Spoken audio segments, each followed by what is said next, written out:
welcome to HistoryPod. On the 29th of January 2002, President George W. Bush used the phrase axis of evil for the first time to describe Iraq, Iran, and North Korea. Bush began his first term as the 43rd President of the United States of America in January 2001, just 9 months before al-Qaeda-linked terrorists attacked both New York and Washington in the September the 11th attacks.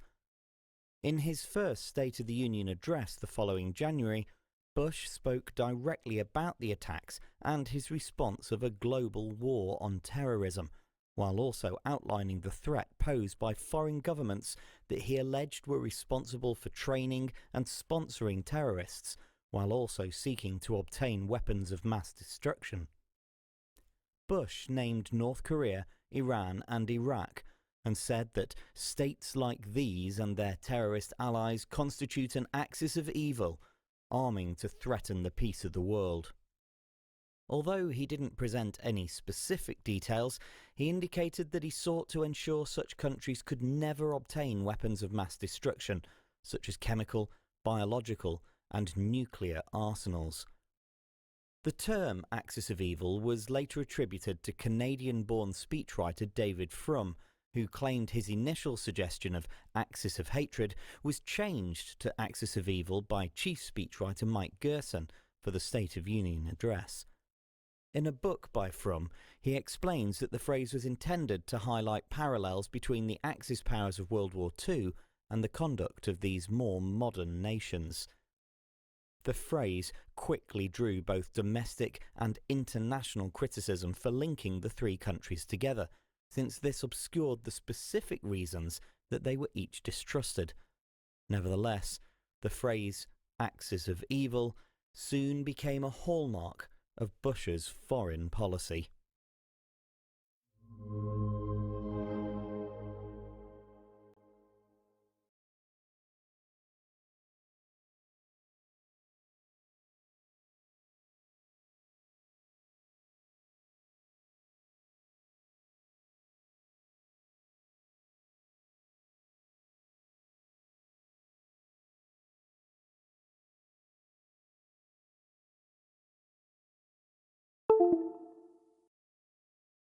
Threatening America or our friends and allies with weapons of mass destruction.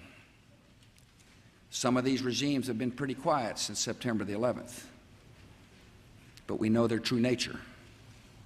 North Korea is a regime arming with missiles and weapons of mass destruction while starving its citizens.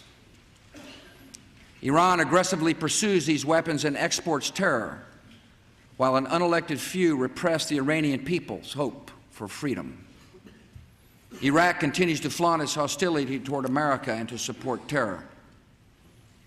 The Iraqi regime has plotted to develop anthrax and nerve gas and nuclear weapons for over a decade. This is a regime that has already used poison gas to murder thousands of its own citizens, leaving the bodies of mothers huddled over their dead children. This is a regime that agreed to international inspections, then kicked out the inspectors. This is a regime that has something to hide from the civilized world. States like these and their terrorist allies constitute an axis of evil, arming to threaten the peace of the world. By seeking weapons of mass destruction, these regimes pose a grave and growing danger. They could provide these arms to terrorists, giving them the means to match their hatred. They could attack our allies or attempt to blackmail the United States. In any of these cases, the price of indifference would be catastrophic.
exports terror, while an unelected few repress the Iranian people's hope for freedom.